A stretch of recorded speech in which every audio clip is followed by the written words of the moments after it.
Welcome to the next lecture or the lecture second on the structure of liquids. आज हम द्रव की संरचना के बारे में दो इम्पॉर्टेंट थ्योरीज डिस्कस करेंगे।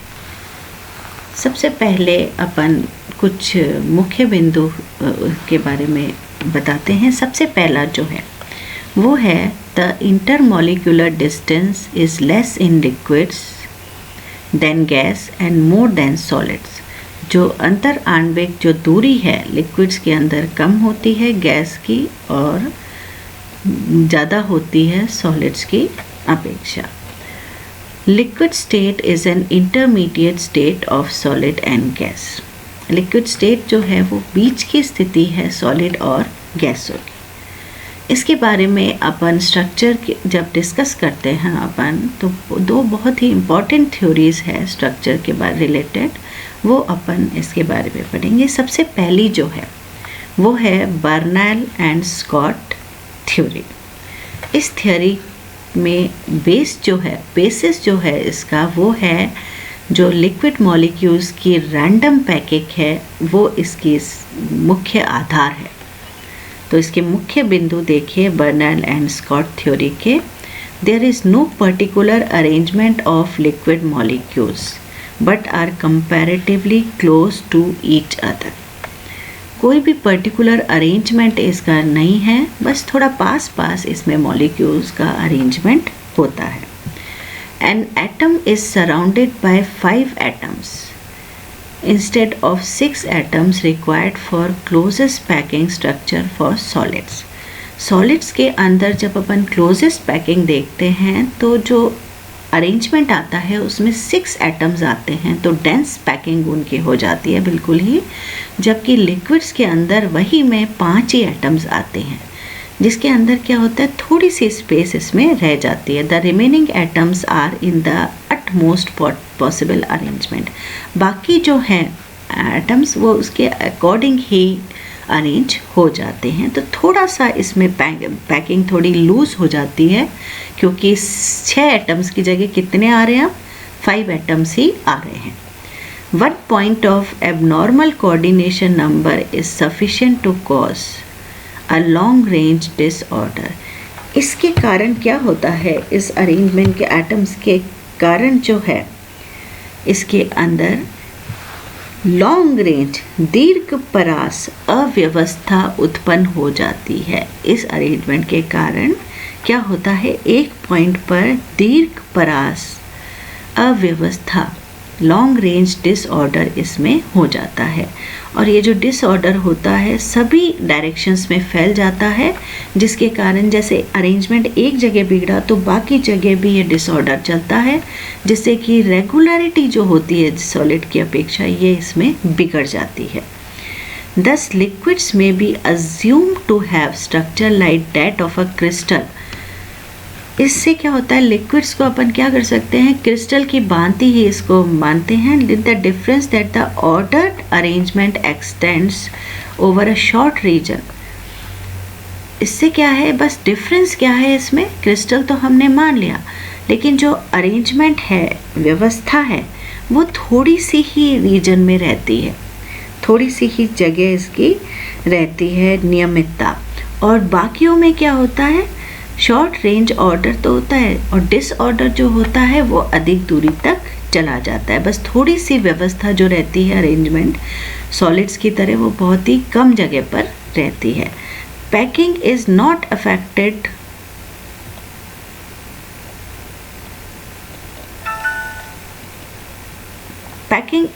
Affected by force of attraction. ये जो पैकिंग है ना, फोर्स ऑफ अट्रैक्शन आकर्षण बलों पर निर्भर नहीं करती। Cohesive forces are stronger in liquids. अपन जानते हैं कि संसंजक बल जो होते हैं वो क्या होता है लिक्विड्स के अंदर अधिक होते हैं, लेकिन इतने स्ट्रॉन्ग भी नहीं होते कि ये जो मोशन है उसका प्रिवेंट अपन कर सके। देखिए बर्नौली एंड स्कॉट के अनुसार कैसा स्ट्रक्चर दिया गया है। सॉलिड्स के अंदर पैकिंग देखिए, बीच का ए है ये मॉलिक्यूल, इसके पास कितने पार्टिकल्स है, 1 2 3 4 5 6। इतनी डेंस पैकिंग इसके अराउंड चल रही है जिसके कारण बिल्कुल क्लोजेस्ट पैकिंग हो गई है। लिक्विड्स के अंदर देखिए एक के साथ 1 2 3 4 5 हो गए, तो देखिए स्पेस रह गई, जबकि 6 आते हैं इसके अंदर, इसके कारण बीच बीच में ये स्पेस रह गई। और ये जो डिसऑर्डर है वो देखिए काफ़ी दूरी तक जा रहा है, हर जगह इसी तरह से स्पेस छूट रही है। थोड़ा सा ऑर्डरनेस क्या है कुछ जगह पर है, पर ये बहुत ही शॉर्ट रेंज में है।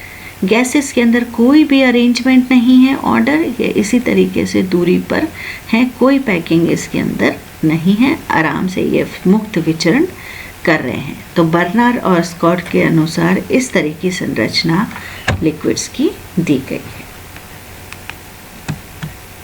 जो दूसरी थ्योरी है वो दी गई है आयरिंग थ्योरी, आयरिंग साइंटिस्ट के द्वारा, आयरिंग थ्योरी ऑफ लिक्विड्स। ये अपनी जो थ्योरी है वो सन 1933 में दी गई, 1933 में ये दी गई आयरिंग सिद्धांत।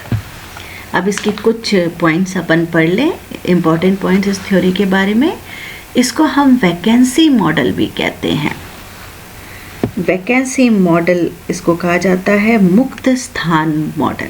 क्या कहते हैं इसको? वैकेंसी को मुक्त स्थान मॉडल द्रवों का कहा जाता है और आयरिंग सिद्धांत भी कहते हैं। आयरिंग ने ये अज्यूम किया कि लिक्विड्स जो हैं वो गैसेस के सिमिलर हैं। पहले वाले सिद्धांत में कैसा था, सॉलिड्स की अपन ने कंपैरिजन में किया था, आयरिंग ने इसको किससे कंपेयर किया? गैसेस से। सेकेंड पॉइंट देखिए, in the liquid state most of the space is occupied by the molecules, only a small fraction of the total volume is free or present as void। ज़्यादातर space जो है वो molecules के द्वारा occupied की गई है, लेकिन इसमें से सिर्फ 3% जो टोटल वॉल्यूम है ऑर्डिनरी टेम्परेचर और प्रेशर पे वो फ्री है, और ये वैकेंसी की तरह, वॉइड की तरह, मुक्त स्थान की तरह से उपस्थित रहती है। इसे हम मुक्त आयतन कहते हैं या फ्री वॉल्यूम इसको अपन कहते हैं। The vapors contain only a free molecules moving randomly and thus has large free volume। जबकि गैसियस अवस्था में क्या होता है, थोड़े से ही मॉलिक्यूल्स रेंडमली मूव कर रहे हैं, तो उनके पास जो फ्री स्पेस होती है वो बहुत ही ज़्यादा होती है, या फ्री वॉल्यूम उनमें ज़्यादा होता है लिक्विड्स की अपेक्षा।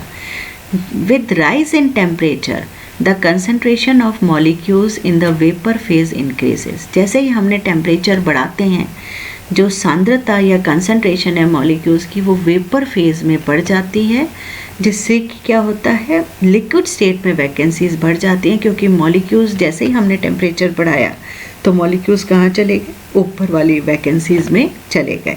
तो जो वॉइड्स हैं वो कहाँ क्रिएट हो गए? लिक्विड में हो गए। सो क्या हुआ, डेंसिटी वेपर की तो बढ़ गई और लिक्विड की जो द्रव की है वो घनत्व या डेंसिटी कम हो जाती है टेम्परेचर के बढ़ने के साथ। एक ऐसा टेम्परेचर आता है जिसे हम क्रांतिक ताप या क्रिटिकल टेम्परेचर कहते हैं, जिसमें देखिए जैसे जैसे हम टेम्परेचर बढ़ा रहे हैं तो क्या हो रहा है, डेंसिटी वेपर की बढ़ रही है और लिक्विड की कम हो रही है। तो एक फेज़ ऐसा आता है जिसमें डेंसिटी वेपर और लिक्विड दोनों द्रव अपने बराबर हो जाती है, उसे हम कहते हैं critical temperature. Critical temperature is that temperature at which densities of both vapour and liquid becomes equal. घनत्व दोनों का, वाष्प का और द्रव का, बराबर हो जाता है।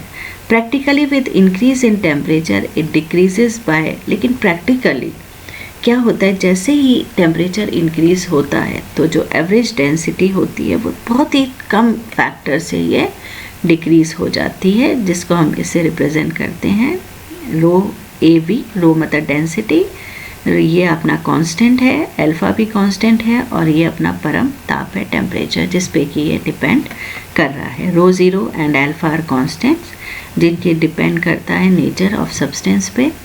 This relation is known as law of rectilinear diameter. इसको दिया था कैलियट एंड मैथियास ने 1886 में।